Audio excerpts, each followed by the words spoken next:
welcome to another edition of After the Whistle, February 8th, 2023, 6 days away from Valentine's Day. In other words, a lot of y'all about to be disappointed next week, so get yourself for that. I'm here, Todd's here. Yep. It's a great thing. Yo, have you ever had this convo with your parents telling them something they did when they were young, they did to you when you were younger, like a punishment or something like that? They act like they have no clue what happened. All the time. I had that with my mom the other day. She was like, I don't remember doing that. I'm like, I have a vivid memory. I remember. That's that self-induced amnesia those parents tend to have. This is facts. It's hilarious, too. And she thought I was like trying to come at her. I'm like, no, I'm just. Yeah, we're just talking. Talking. Yeah, you know, sometimes they get defensive. Very. Because they don't realize how wild it was until you talk about years later. In the world we're living in today, you couldn't do half the stuff that happened to us. Granted, we weren't abused or anything. Man. I don't want nobody. It was just a lot of tough love. A lot of tough love. A lot of tough love. Definitely. And then she get mad when I say you act just like your mama. That's the thing that gets her the most. She can't stand when I do that. My mother is similar. Not the same, but she has some of those qualities. Oh, man. It's Super Bowl week. We're a couple days away from the Super Bowl. Philly, Kansas City, 2 number 1 seeds. And I saw a stat that points scored from each team was like exactly the same. Points given up was like exactly the same. And they had like a lot of things that were exactly the same. And I'm just like, well, it shows why they're the 1 and 2, the best 2 teams out of their conference. First, I would like to address your graphics that we got this episode. Pretty dope. There's no other, networks on there. Because people thought we was on Nesson last week. A couple weeks ago. No, that's the playoff bracket. Yeah. And I'm like, we was on cable? I didn't really know, but I was all confused. But honestly, this is gonna be a good game. You got the pass happy offense versus the balanced, somewhat run-heavy offense, which neither quarterback has turned the ball over all playoffs. Yeah. But, one has twice as many yards as the other QB does, but the other one's just as efficient, and he's doing his job quite well. So, the other one, I think the thing is that running game is just helping him a lot because nobody knows how with the shoulder injury, nobody knows how healthy he actually is with the shoulder injury because that's one of them things that also it takes time. If it's not clearly it wasn't too serious, but still it's still your shoulder, and you're using it a lot. I mean, it just so happens that they are playing another team that isn't that great with the rush defense. So defending the run. So we're gonna see how that comes into play in this game. And also, one thing I want to say about, the Black Bowl. The Black Bowl. The reason why I said that also is because it's Black History Month. It's Black History Month as well, and that's history in its own, having 2 black quarterbacks. And I get it. The Kelsey brothers, it's a great achievement for them to be in the Super Bowl together, but, it's great for their family, but not for history. Yeah. It's not better than the Black Bowl. The Black Bowl. And then, like I said before, the biggest neutralizer to a great quarterback is a pass rush. Yep. And the Eagles led the league in sacks with 70, which I didn't know until the playoffs started. I didn't know they had 70 sacks during the regular season.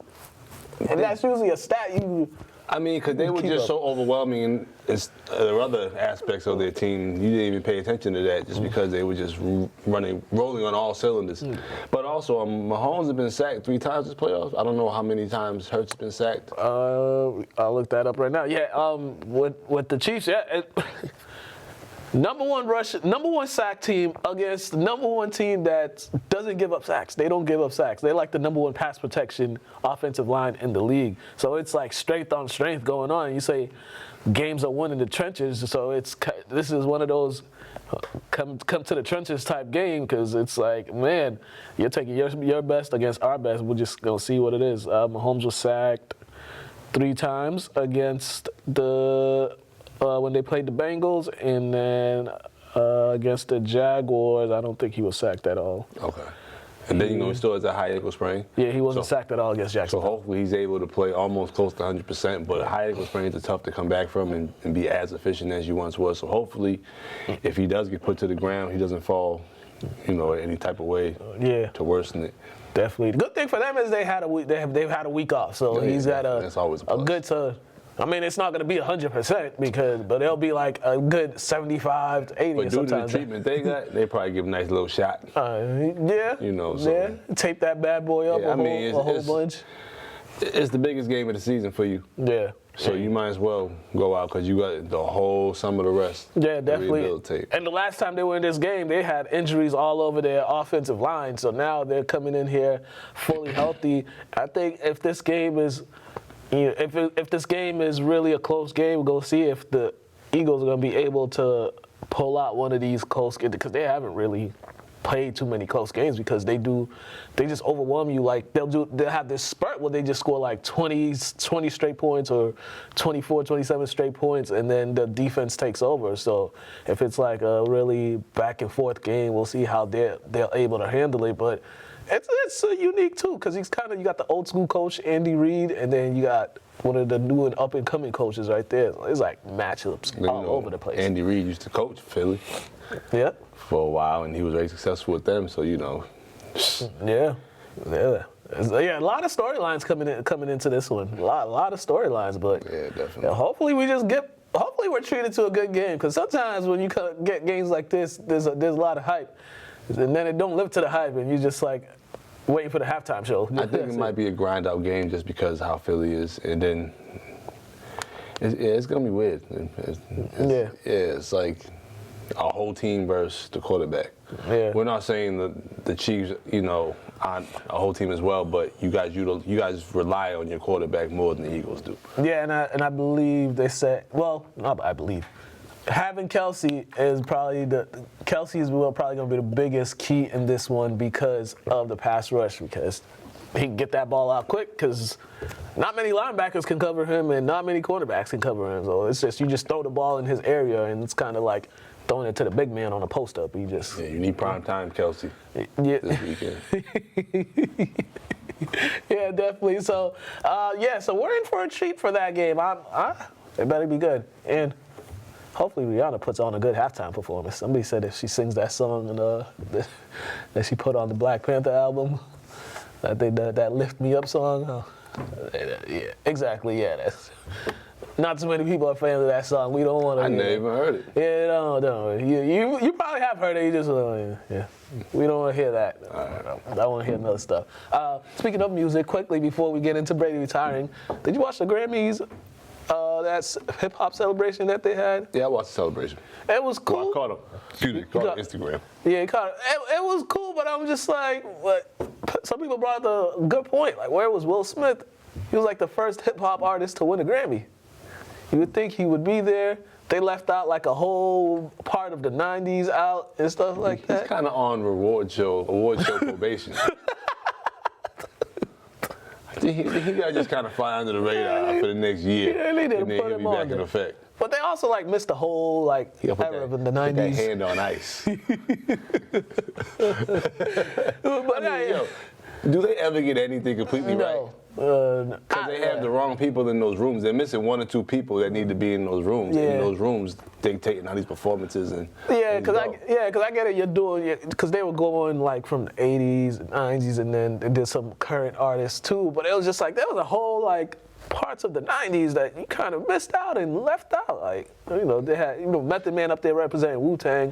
And then sometimes you can't get a hold of people. Sometimes people don't want to be involved. Sometimes the money or other people getting a hold of those people is tough because the people in front of them, you would say. Yeah. They're yes men that you can't get through. It's all type of BS, and some people just forget about. Yeah, and it's also funny too because the Grammys have spent so many years just like trying to like disrespect hip hop and like a lot of hip hop artists wouldn't show up there because of disrespect the Grammys was doing. So it was, I was like, all right. But, They try. yeah.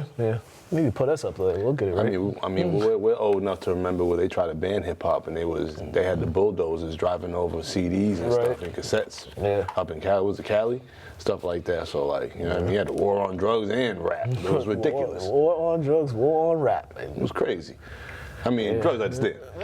I mean, it wasn't even a war on drugs. It was a war on black people. Let's be real. That's what it was. I'm glad you said it. I'm always talking about stuff Oh like that. man, I had a whole rant about that war on drugs. We diverted. We took a turn somewhere. Don't worry, we're getting back to it. Tom Brady retired again, and when he announced it, I said, let's check back in like 2 months. Let's check back. But Well, yeah, I think this time he's actually done. Retired on the beach like a boss. Like a true New Englander who moved. Well, he's not a New Englander, but he is. Like a true New Englander who moved down to Florida. That's pretty much how he retired. It was hilarious, but good for him, man. Good for him. I'm pretty sure he was just looking around like, yeah, I ain't got nothing left to prove, and I just stay out here. I'm sure he was watching TV. I'm sure he might have caught us or two. Like, yo, bro, you should have got your rewards, man. Should have got all your little gifts. You left the stadium empty-handed, man. It's all good, though. And he probably was watching some of his games, too, and was like, sometimes you got to watch yourself play. He put up all the numbers, but you just got to have to watch yourself play. And he did not play. He played like a 45-year-old man. Played like an old man. Like an old man still in the club, trying to get with the young girls. He wasn't that bad. It wasn't that bad, but it was bad. But the play calls were also bad as well. They didn't do him any justice by just having him throw his arm out. Told you, threw him into retirement. Hey, man. And it was also like there was just certain plays where he got the ball. Defender or defensive lineman would probably be like not even close to him, and he's already throwing that thing to the ground. So it's like when you start throwing the ball to the ground before they even get near you, that's when you know, yeah, it's time. It's time to go. But I think the Patriots said they're working on bringing him up here to sign a one-day contract, and they do like a celebration for him, which is only the right thing to do. See, it's fitting. I would love to be at that game, but I'm not breaking my pockets for the ticket for that. Bruh, hell no. No, I think that, yeah. No, I think they mean like the one-day contract in the off season. He comes up here and then, Oh, I thought they would actually sign him for like the one game, regular season, that one game. Can you do that? You could. But but I think they're gonna do it here, and then they do the celebration sometime during the season or whatever. Okay. Yeah. Don't you want to do it in front of everybody though? Like that's what I'm saying. I don't understand the whole. I just think. Yeah, I think they just want him to come and announce his retirement as a Patriot. As a Patriot or whatever like that. They do this all the time. Stupid. Once he left, he left. Yeah, I mean. Hey man, they ain't been the same since he been gone. But retirement, he got a $300 million waiting for him at Fox to do broadcasting. So hey, life is good for him. Yeah. Well, minus the other part, but.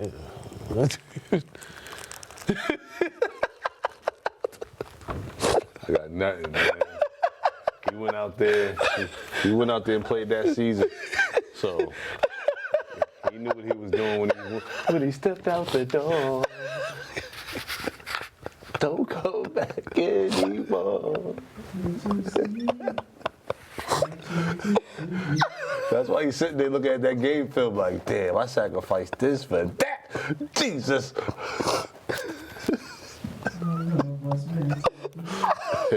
He went out there. I wasn't even going to say nothing either. We go to Craig, because I lost my train of thought. We go to Craig. Craig's gonna give his Super Bowl picks, and then we're gonna come back.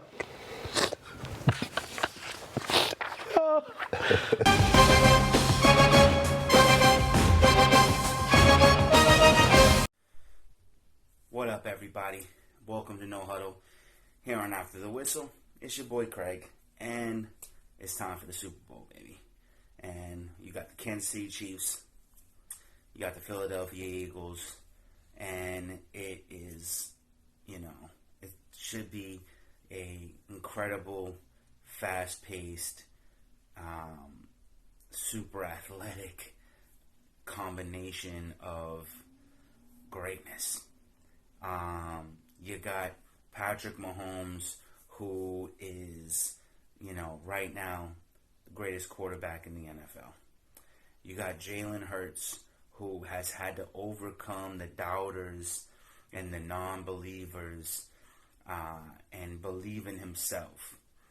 Two good coaches on either side of the ball. You got good O-lines, good defense, great defense. You got great quarterback, good quarterback. Good wide receivers versus good wide receivers. Great tight end, decent tight end. You got everything you could want in this game, and it's going down on Sunday. And the big question is, who's going to reign victorious? Well, you got Patrick Mahomes, best quarterback in the NFL. You got Travis Kelce, best tight end in the NFL. They've been here more than once. They've won it once before. You got a lot of offensive weapons. You got Jerick McKinnon, Clyde Edwards-Helaire off of injured reserve, Juju Smith-Schuster, Marquez Valdez-Scantling.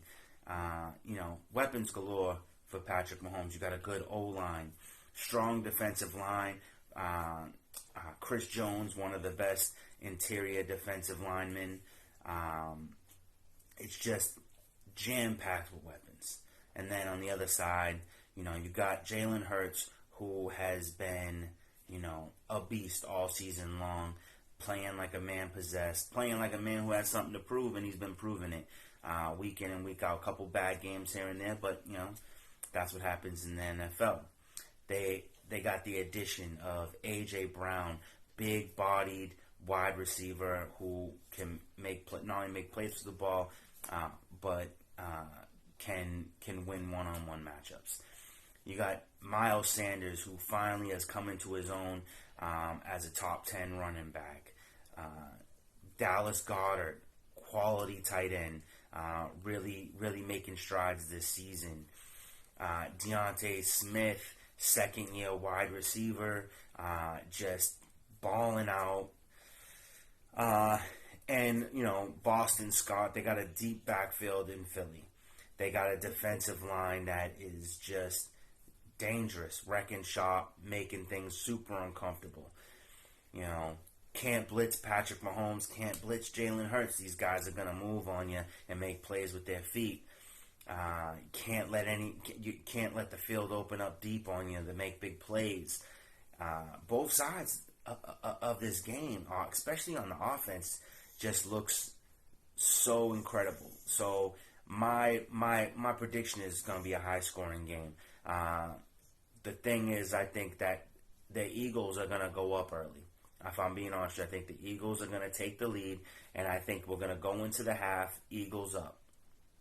But then you're going to have Patrick Mahomes doing what Patrick Mahomes does, making his adjustments, figuring out the defense, and getting his guys the ball. And I feel like he chips away at that lead right up until the fourth quarter. And my belief is whoever has the ball last wins the game. Now, I like, both teams. I think both teams do well, but I kind of want to see Jalen Hurts get this one. People have been doubting him so much. Nobody doubts Patrick Mahomes. You might say something about his game, whatever, but everybody knows what Patrick Mahomes is capable of. I would like to see Jalen Hurts take this one, get a championship, and prove to everybody that he's got what it takes. So I will say this. I think I'm going to call it for the Eagles. But let's be clear. My real belief is whoever gets the ball last wins the game. So that's how it is. And I'll see you next week on No Huddle. Back to After the Whistle.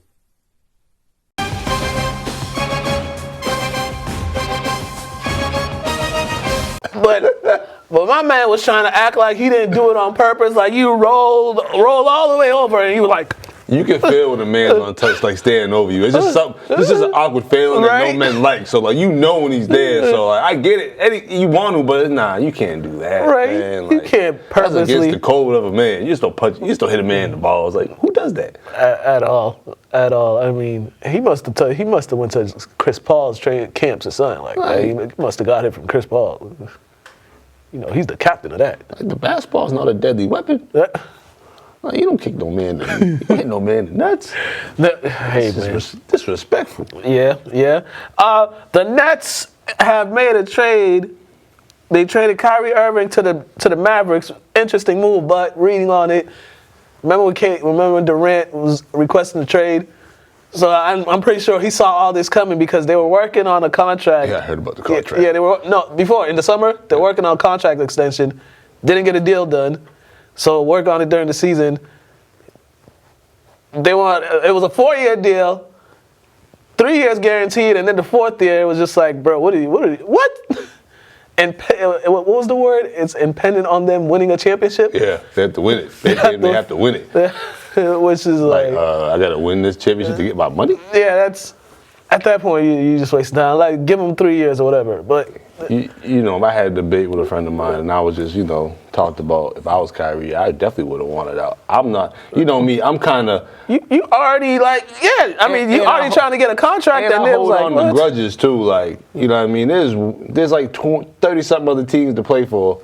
That didn't have, you know what I mean, all type of stipulations on playing when COVID hit and all that. So it's like all this, and then, they drag him through the mud, all this. They try to neuter him, with the whole apology and all unnecessary necessary lists to come back to the Nets. It was just like, I don't catch amnesia. They don't do, the Nets don't do good business either. Not at all. They don't do good business. It's like they knew this was a possibility. Then you hear about what the owners involved in and all this nonsense. And it's like, bro, you over here chastising your player, and you over here, you kind of scummy yourself. He's not the best. Kyrie's not even scummy at all. He's not the smartest businessman. I'm coming to realize the Nets have not made any smart business moves within the last 4 or 5 years. They have not. Bunch of terrible moves. And like Kyrie can sometimes be a headache. I can sometimes be a headache. I understand a man like Kyrie sometimes, because sometimes, it's what it is. But it's like, he's not a nuisance or issue in the league. Just get the man away from home. Get him away from New Jersey, bro, because we all thought it was going to be a good thing, and then you realize it wasn't. Yeah, and you realize you did all these moves. You were supposed to be a championship team, and you got one playoff win to show for it. One. Yeah. Guys couldn't stay healthy.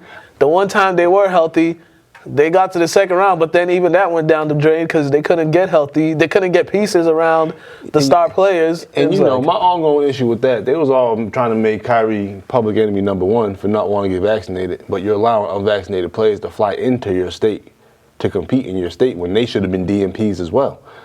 You know what I'm saying? Like, so it was like, was this ever an issue of public safety?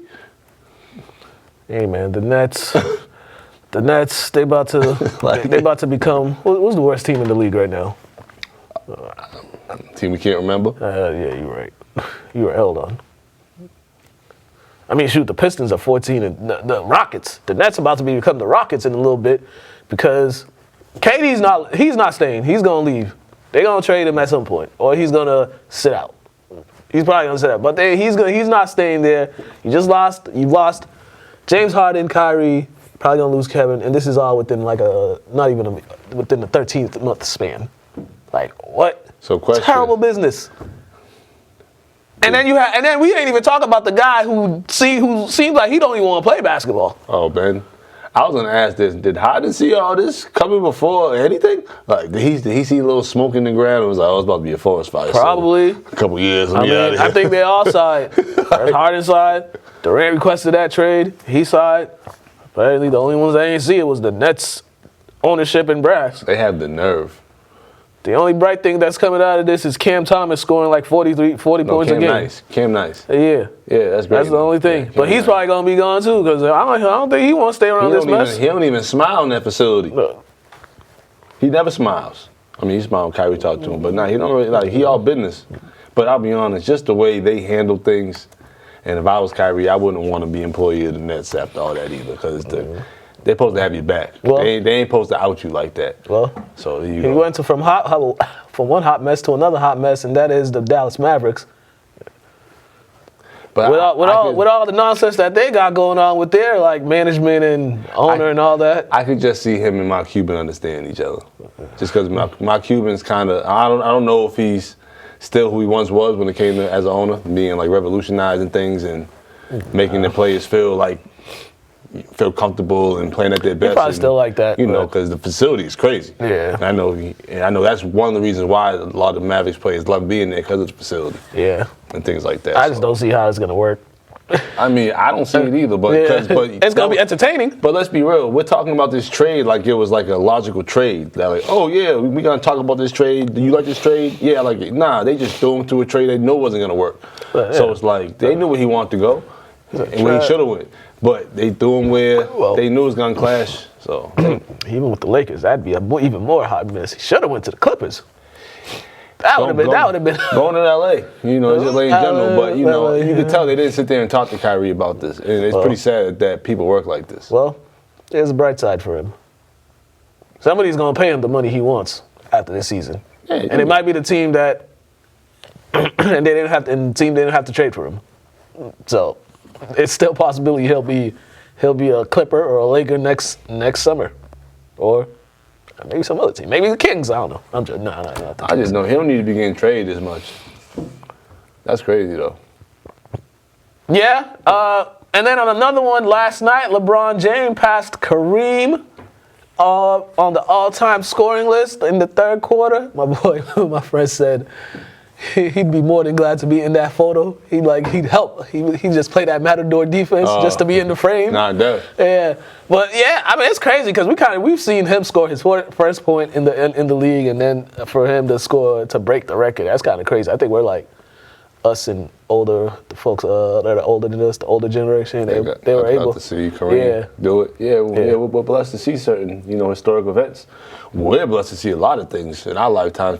Fortunate enough. Yeah. I got that on my phone. I recorded it. I thought it's the only time I ever recorded LeBron James playing basketball in my life. Yeah, it's a monumental moment. Yeah, definitely. I actually I didn't watch most of the game. We're getting cooked. Yeah, I mean, I was just trying to plan it out. I was looking on my phone, ESPN. Me too. Me too. I took a shower and stuff. He got 28. All right. Yeah. So I wouldn't watch the rest of it. I started watching when he needed 6 more. That's when I started watching. I mean, I watched like the second quarter, and then got the halftime. This let me go shower and stuff. Oh yeah, I didn't watch. I watched that when he got to 6. But then I started watching the rest of the game. They were getting cooked. Games be late though. Yeah, that's West Coast games. Problem. Like I get it. You want the Lakers to be relevant, and unfortunately, they're always West Coast time. Yeah, y'all can flip flop. It's LeBron James. Yeah, y'all could have played that game earlier. Like it's LeBron James. The kids got school in the morning. Like should have gave everybody the day off work or let them out early. Yeah, or something. I mean, we had a field trip today, so I only had one class. No, yeah, I was winning today. You fortunate. I did not. But yeah, that's cool. That's definitely that was a great thing for him and for just living up to the hype coming out of high school because not a lot of. Hey, there's probably how many would you say like under 10 that lived up to the hype or maybe 10? He's probably the one that lived up to it because you never heard about him in the tabloids about doing anything crazy. You might have heard him sliding in the DM. Yeah. But even KG got a couple stories. Well, yeah. LeBron ain't got most he got them throwback jerseys in the Hummer. Like that ain't nothing. Maybe he does got a story. He just paid off the right people. Well, hey, we don't know about it. Yeah, exactly. We don't know about it. So I think he is like the model from living up to the hype. He model. Yeah, you don't hear anything. And he's been married since for how long? Family man. Which is not saying you gotta be a family man to be the model, but that keeps you out of trouble. Yeah, definitely. But unless you're like me. But with all that, goodness gracious, they were getting cooked by.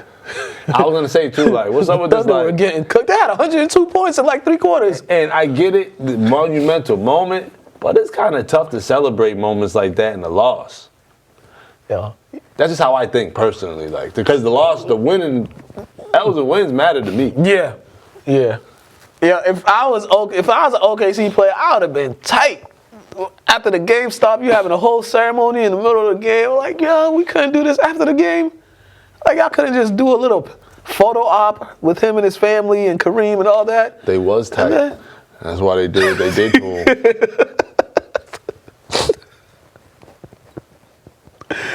Watching. I watched a few Lakers games. And so when they played the Celtics, they played them well. The 2 times they played them, those were the only games I caught. But then, geez, they're not a good basketball team at all. It's Granted, I'm still a believer. Win or lose, we still lose. yeah. Definitely, a moment like that, you're gonna get right. You gotta get right, but.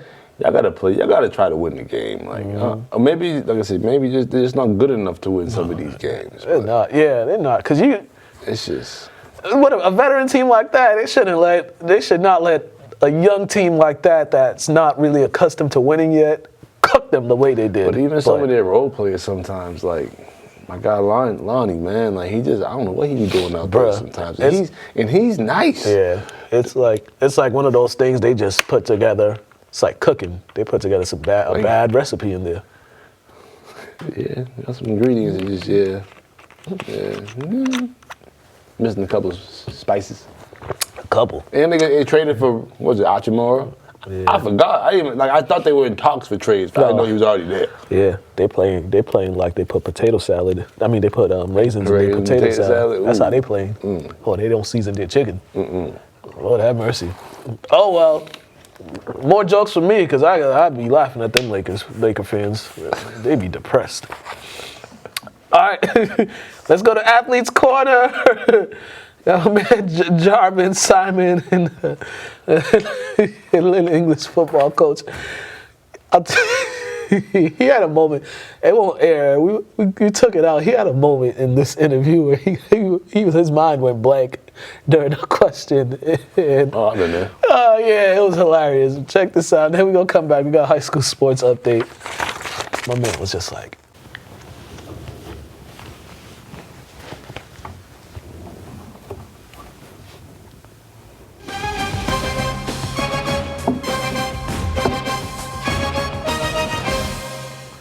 hello and welcome to another edition of Athletes Corner. And today we're joined by Lynn English football head coach Anthony LaFratta and senior Mr. Jarvin Simon. How are you fellas doing?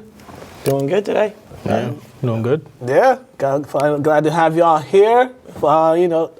The process of next year has already started for you, Coach. You already made your decision for your next move. First off, reflecting back on the football season as your first year as a head coach, I mean, you guys had some up and downs, but what was just your overall outlook on everything that went on for the season? It's a great question. I think my thing is we continue to improve all the way through the entire season. We started, like you said, we started off a little rough, had that 4-game stretch where we played some really good football teams. But every week, regardless of the score, we could see ourselves getting better, making improvements, understanding the game plan, understanding what we were trying to do as a staff and trying to do as a team. And then we kind of hit our stride midway point, rolled off 4 wins, got back to 500, ultimately finished 5-6. But we continued to get better, and that's what I'm most proud of our guys for doing. Yeah, also unique because some of your seniors, their high school experience playing has been quite interesting because probably their freshman year, they probably weren't on varsity. Then they had to deal with COVID, right, and the shortened spring season, and then it was like back to it, and then all the changes. Like for those guys, how did you feel like they handled everything into the season? And some of them, it was like this was their first time with major varsity playing time. Absolutely. I mean, they had to overcome a lot over the last 4 years. Like you said, between, a lot of guys, maybe they don't come out that freshman year. Sophomore year is COVID, so they don't come out sophomore year. And then junior year is the old coach, and I come in their senior year, or even for juniors, having another new coach. So for older guys, it was tough. But they bought in. I'm very appreciative of the group I had, both seniors, juniors, really the entire team. I couldn't have asked for a better group. And their dedication and hard work is what allowed us to have a fairly successful season. There were definitely room for improvement. We're looking to get back to a winning record next year, but I couldn't have asked for a better group of guys. And Jarvin's part of that. How were you able just to focus on football? Because this was your moment to get back on, to get some more playing time because you didn't get much your junior year. First year really as a starter. Yeah, first year as a starter. How were you just able, walking into the season, how were you able just to make yourself focus? Because you knew you were going to be a focal part of the offense. Honestly, during the offseason, me personally, I just focused on trying to get on the field because last year I wasn't really on the field. This being my second year playing football, So I was just like really focused and like trying to do my hardest and work hard so I could be on the field, knowing that I would have to like lead people. So I try to be like the best version of myself. How long did it take you to get the understanding of the offense? How long did it take you just to get into it, understanding the playbook, offensively and defensively, because you were playing both ways? How long did it just get you just to fully understand what it is the coaches wanted you to do individually and what they wanted the team to do as a whole unit? It took me a little while, not gonna lie, because like I said, like I didn't really have like a lot of football experience. But once I got the hang of it, it all came like really easy, like near mid-season. So yeah, definitely. For Coach, how were you able? Some of those other guys, those older guys that you were leaning on, how were they just able to help the younger guys too, as far as just get a better understanding how to prepare yourself for leading up to games, and also off the field, to how to take care of yourself so you could be physically available and also academically available. Right. So our older, even some of our older guys like Jarvin, like you said, didn't play a ton of varsity ball last year. We only had a couple returning starters, really. Mm-hmm. So even our juniors and seniors were really making their first like varsity experience this season. So the learning curve is tremendous from freshman to JV to varsity level. So these guys had to kind of figure out the speed and the intensity and the sense of urgency. I think that was something that a lot of these guys had to learn. Myself included a little bit. As I was a first-year coach, you gotta, you take your lickings and you learn a lot too. Yeah. And I think we grew together, we learned together, and when you start off the way we started, when we had those kind of rough games early on against good football teams, it's easy for everyone to kind of just pack it in and start pointing fingers. But your credit to these guys, I think, speaks more to their character. They didn't fold. They showed up and kept working and kept grinding, and we did kind of hit our stride, and it's a credit to them. Academically, we had every guy eligible at the end of the season. We didn't lose one of them, and 23 of them made the honor roll. So, again, it speaks to them as young men. We'll get back to you, Jarvin, in a second. But how proud are you of him? He made his decision for where he's going to go for college for the next 5 years. How proud are you of him just for keeping on that pursuit of just continuing to play football? Because whatever level, Division 1, 2, 3, whatever, it's hard to play. It's hard to play. It's hard to play a college sport in general, but just how proud of you that he's going to pursue that. I couldn't be more proud of Jarvin, and it's not surprising. It really isn't. If you know him, once you get to know him, and you see the type of young man he is, he's only played, like he said, this is his second year of football, and he's going to play one of the best Division III programs in the state, really one of the most respected programs in the country. They're getting guys all over the place. So to be wanted by Framingham after playing 2 years of football, and he's still, he's got a lot to learn. He's got a lot of room to improve and grow. But they're getting one of the hardest working, most respectful young men that I've had the pleasure of coaching throughout my coaching career.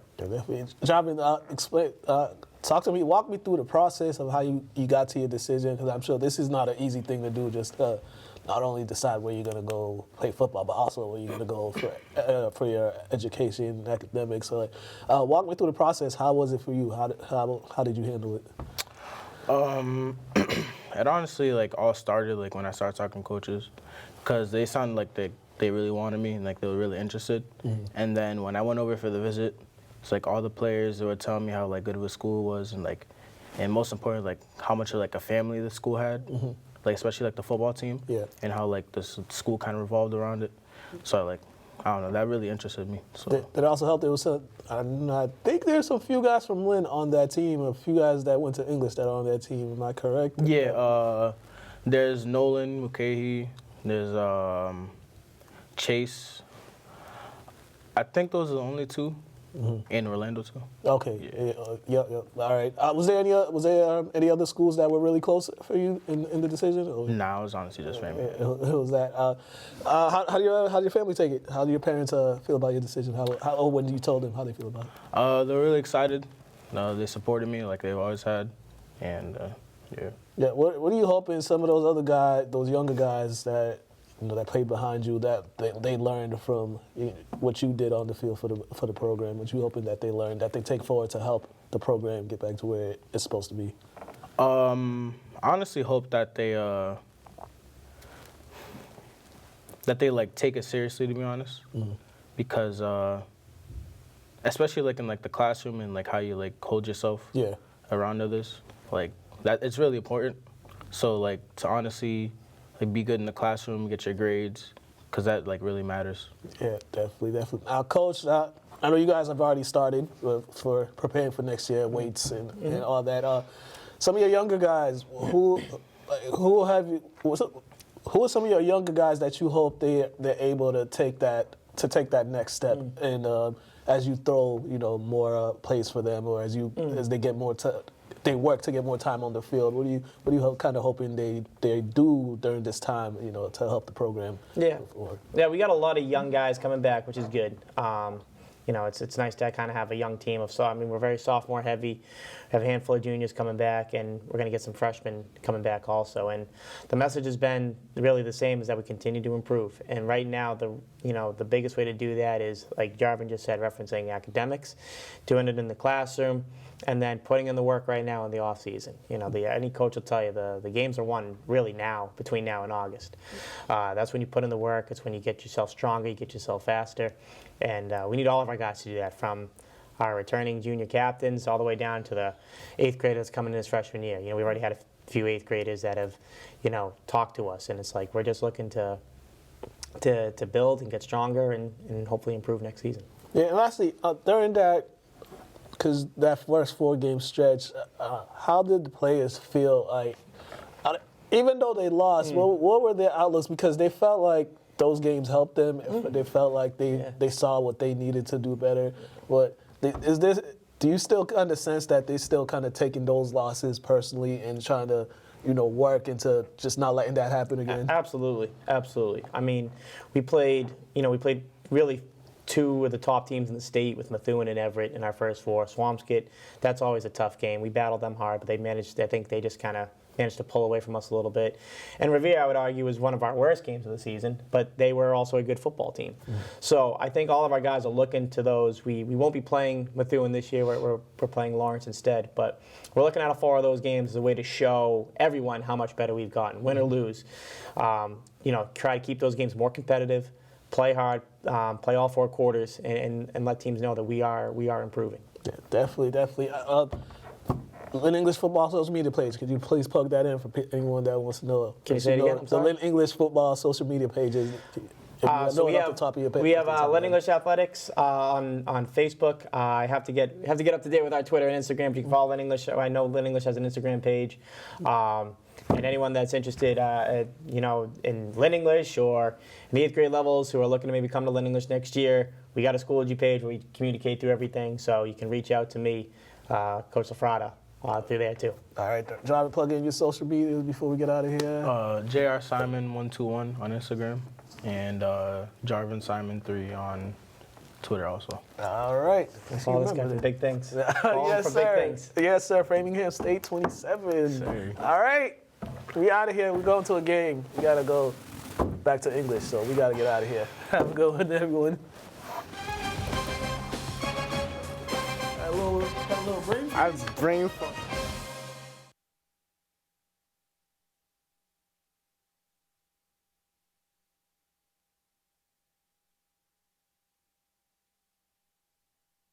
All right, and we are back. All right, it is time for our high school sports segment of the program, interviews and all that good stuff. So first up, we got Archbishop Williams head coach Brian Holden. They got the 1-point victory over St. Mary's Friday. A good game. Ridiculous. Check this out. What an anticipated game. It lived up to the hype, came down to the wire. How will you guys overcome the double-digit lead that you guys felt under? Well, yeah, I mean, obviously a ton of credit to St. Mary's, coming up here, playing against probably the best team in Division III, for the last couple of years, and a lot of credit to Dave and what he's done with the program and all of his players. They buy in, they play hard, they play the right way, and they're good, very good. And, my thing with my team was just to try to just keep digging in. They were killing us on the offensive glass. It's like, all right, 3 minutes left. It's like, we got to go try to get every loose ball. We got to go try to get rebound. And I'm not saying we did, But again, I thought we dug in, and I thought we played with some pretty good poise at the end of the game.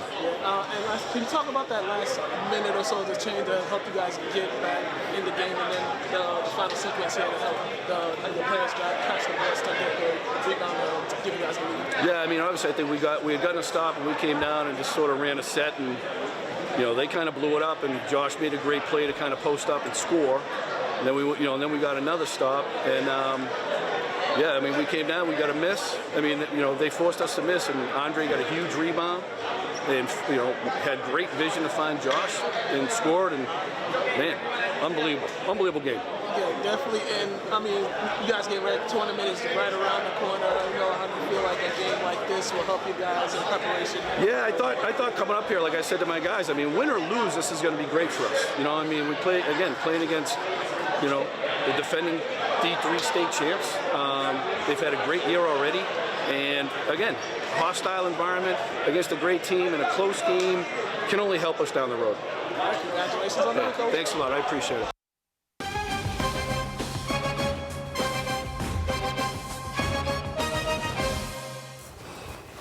And we are back. Next up, we have Tristan Rodriguez from Archbishop Williams. Check this out.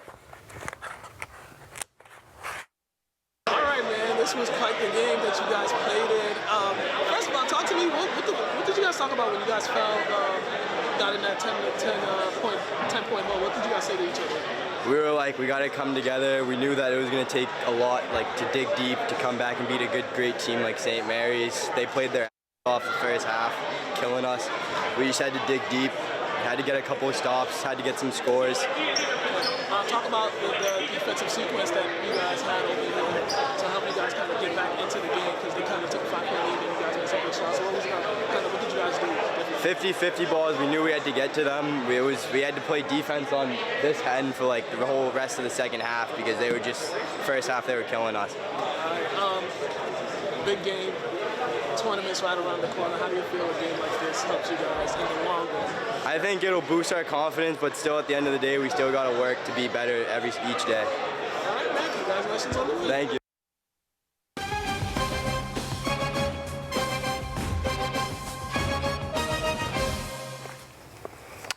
All right, next up, we got Lynn English head coach. Excuse me. Alvin Abrood, after they wrapped up their league play and pretty much the regular season, so they're getting ready for tournaments and stuff. The next up is Spartan Classic next Saturday.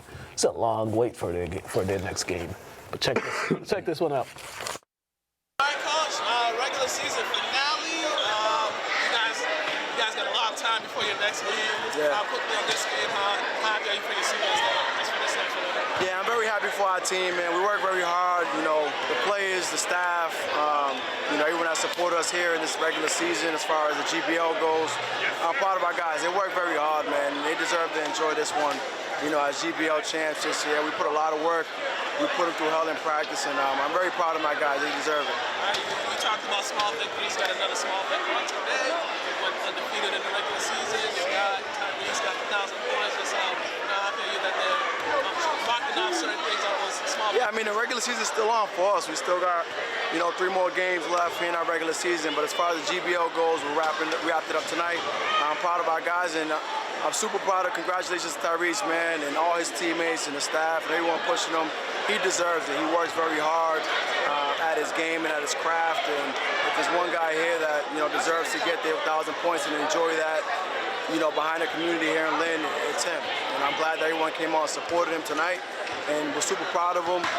He'll enjoy it tonight, and then we'll get back to work tomorrow. All right, and lastly, Spartan Classic is next up for you. You guys got a long time before that game.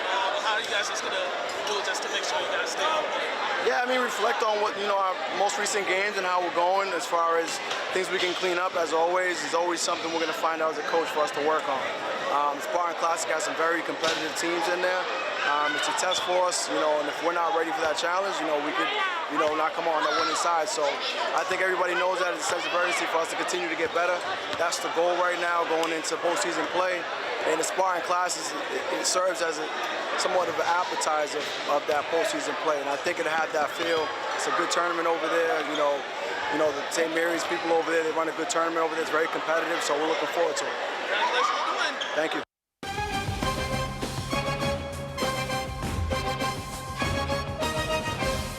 Cut bait with the coach. And we are back. Next up, got Tyrese Garcia, who almost got trampled. Well, not got trampled. They trampled him. You need to get you a swig. Yeah, dude, check this out. I'm dying over here. All right, Tyrese, you got that 1,000-point. What were you feeling coming into this game, and then how much relief were you when you made that shot? Well, like, when I came to the game, I was a little nervous a little bit, because I was really wanting to get that 1,000 points. So I came in the game a little nervous a little bit, but like, I ended up tented up because I started playing my game, because I knew eventually I was going to get it, so that's what really happened. You guys finished, you guys are 17-0 still. How good do you think your team is playing right now at this point in the season? I think we're getting better because, like, everyone's playing their role, everyone's saying what we got to do in the game, and then we're doing good. So I feel like more in the long run we'll be a lot more better. Like, we're gonna get a good run in the tournament, and I think we're gonna be good. Senior night for you and for other seniors. I mean, just talk about your experience here at Lynn English and just this night in general, just senior night for you guys. Well, I really loved it. A lot of people came out to support, and I really appreciate that for me, not just me and my team, the seniors. It just felt really amazing how like our city really loved us and came out. It was just good. Senior night was good. All right, congratulations on the win. Thank you, thank you.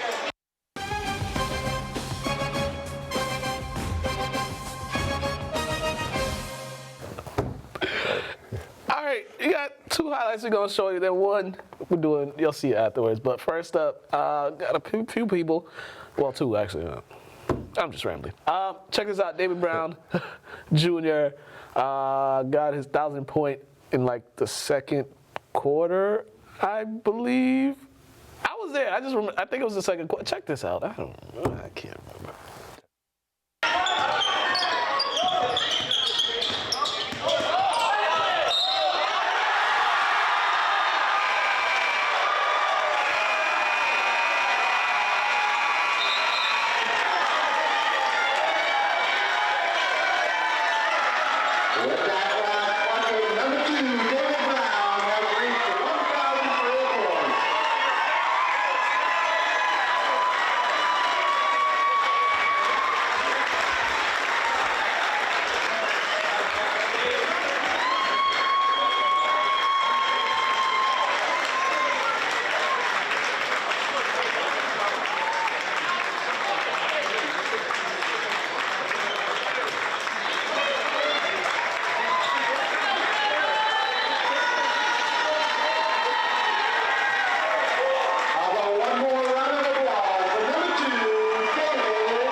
Point out. And we are back.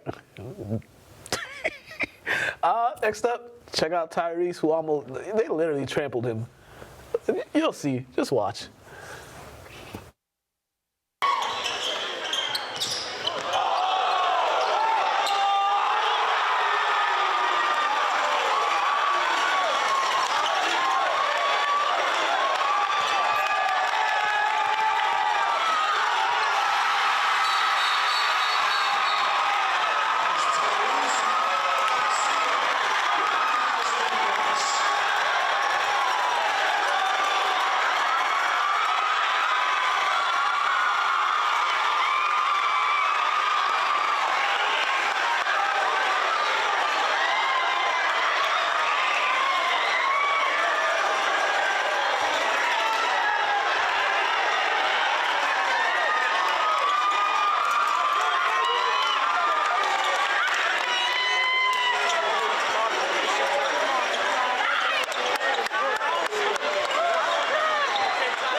highlights from last night's game between Lynn English and Lynn Classical.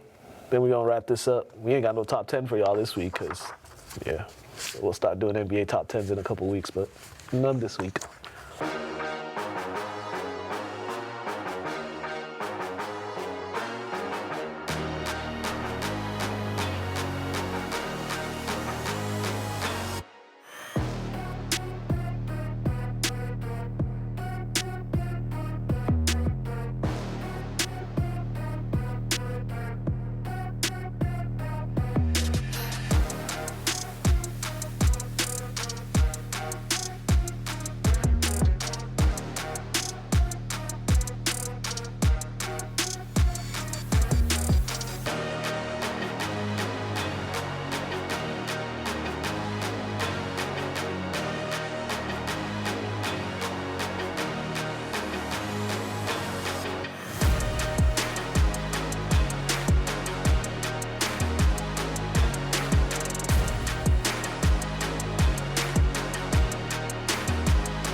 And we are back. Quickly before we get out of here, some scores. St. Mary's played Worcester North yesterday. They lost 69-60. Lynn Classical girls beat Lynn English girls, and Lynn Classical girls is undefeated. They haven't lost, so that's beat English all 3 times they played them. They smacked them, didn't they? Oh yeah. Heard it was a shellacking. Shame. Yeah, Lynn Tech boys won yesterday. They finished off their regular season with the 14-3 record, I believe. To them. Yeah, 14-3. So now I guess they got some tournaments coming up before they figure out where they're gonna be slated in the state tournament. Lynn Tech girls also won. No, they lost actually. They finished off I think 10-6. They lost yesterday. They're not gonna win the league?